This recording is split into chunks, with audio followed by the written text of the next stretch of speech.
మాట్లాడుతూ అసెంబ్లీకి ఎందుకు రారన్న వ్యాఖ్యలపై స్పందించారు. కాంగ్రెస్ పార్టీ అనేది 1.5 షేర్ మాత్రమే ఉంది. ఆ అధ్యక్షులు మాట్లాడిన మాటలపై స్పందించాల్సిన అవసరం లేదంటూ ఘాటుగా వ్యాఖ్యానించారు. మాకు ఒక్క ఓటు కూడా రాకపోయినా జగన్మోహన్ రెడ్డి గారు సమాధానం చెప్పాల్సింది కాంగ్రెస్ పార్టీకి కాదు, రాష్ట్ర ప్రజలకు జగన్మోహన్ రెడ్డి గారు సమాధానం చెప్పాలి. మాకు ఎన్ని ఓట్లు వచ్చాయి అన్న విషయం పక్కన పెడితే జగన్మోహన్ రెడ్డి గారికి అయితే 38% ఓట్లు వచ్చాయి కదా. జగన్మోహన్ రెడ్డి గారి పార్టీకి 11 సీట్లు అయితే వచ్చాయి కదా. మరి ఎందుకు అసెంబ్లీకి వెళ్ళటం లేదు? మీరు ఎమ్మెల్యేలుగా ఉంటే మెంబర్ ఆఫ్ లెజిస్లేటివ్ అసెంబ్లీ మెంబర్స్గా ఉండి మీరు ఎందుకు వెళ్ళటం లేదు?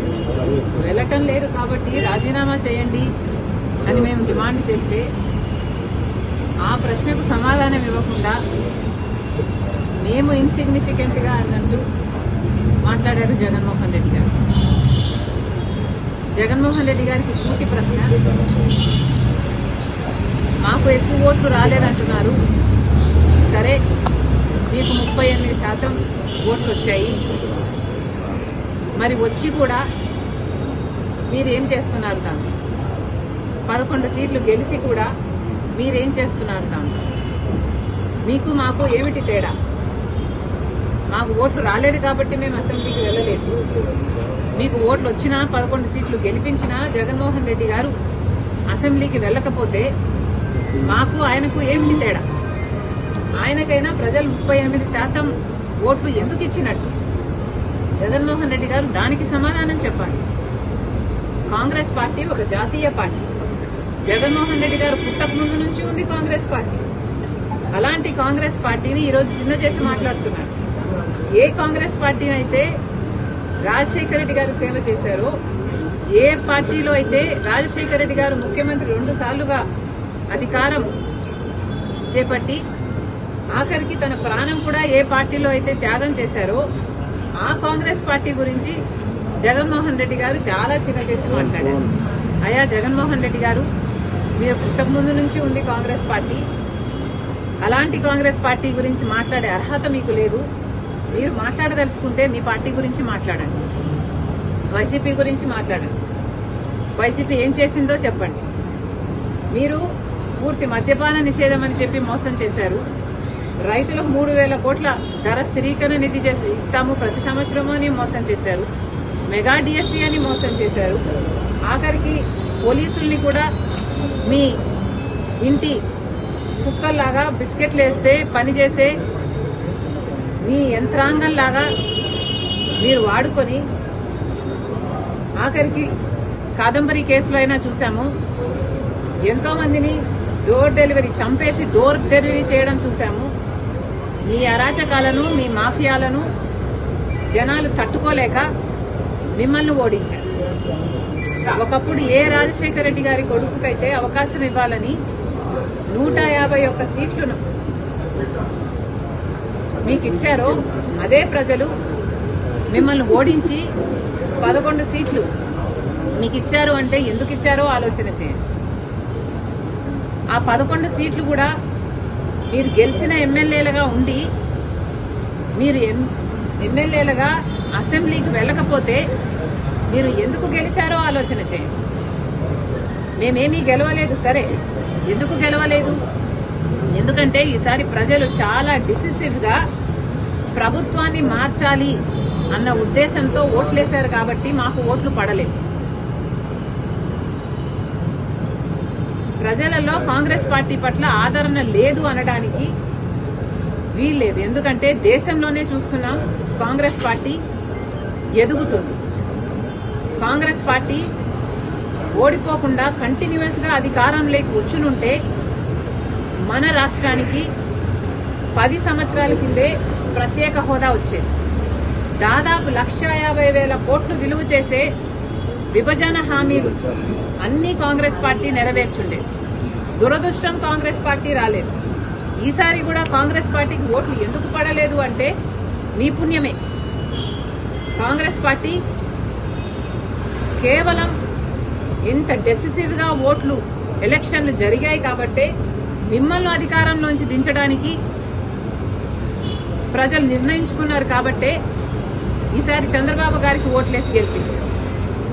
కాంగ్రెస్ పార్టీకి అభిమానులు లేక కాదు. మళ్లీ చెప్తున్నాం, జగన్మోహన్ రెడ్డి గారు నిన్న ఏదైతే బడ్జెట్ మీద ప్రెస్ మీట్ పెట్టి చెప్పారో వాస్తవానికి అది అసెంబ్లీలో ఫ్లోర్ ఆఫ్ ద హౌస్ మీద జగన్మోహన్ రెడ్డి గారు మాట్లాడాల్సిన విషయాలు. మరి జగన్మోహన్ రెడ్డి గారు అసెంబ్లీలో మాట్లాడకుండా ప్రెస్ మీట్ లో చెప్తే మేము అంతకంటే ముందు అంతకంటే బాగా ప్రెస్ మీట్ పెట్టి చెప్పాం బడ్జెట్ గురించి. మరి మాకు జగన్మోహన్ రెడ్డి గారికి ఏమిటి తేడా?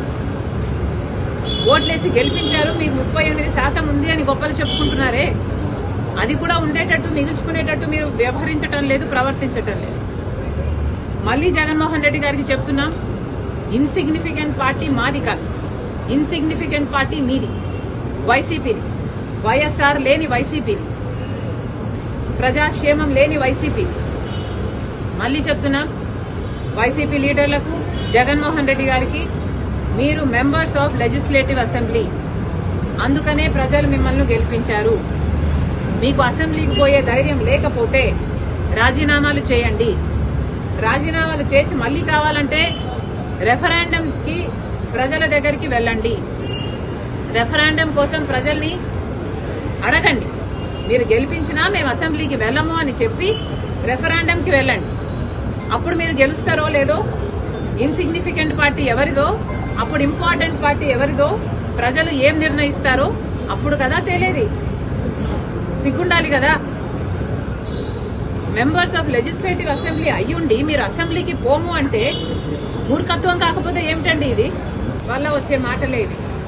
మళ్లీ చెప్తున్నాం, పోలీస్ డిపార్ట్మెంటు సోషల్ మీడియాలో వస్తున్న బూతుల గురించి, సోషల్ మీడియాలో అవాస్తవాలు రాస్తున్న వాళ్ళ గురించి, సోషల్ మీడియాలో మహిళలను చిన్న చేసి అవమానించి చేస్తున్న పోస్టుల గురించి పోలీసులు ఇంతే కాదు, ఇంకా అరెస్టు చెయ్యని వాళ్ళను కూడా చేయాలి.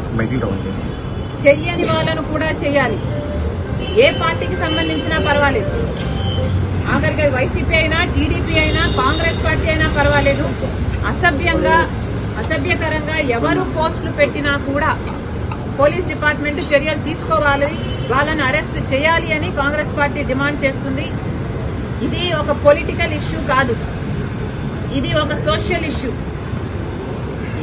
కాబట్టి సోషల్ ఇష్యూగా దీన్ని పరిగణలోకి తీసుకొని పాలిటిక్స్ కు అతీతంగా సోషల్ మీడియాలో అసభ్యకరంగా ఎవరు ఏ పోస్టులు చేసినా, ఏ కమెంట్లు చేసినా కూడా పోలీసు వాళ్ళు యాక్షన్లు తీసుకోవాలి.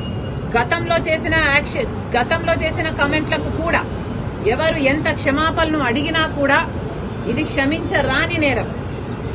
సోషల్ మీడియాలో నిజంగా చాలా బూతులు, తిట్లు, అసలు లిమిట్ లేకుండా పోయింది.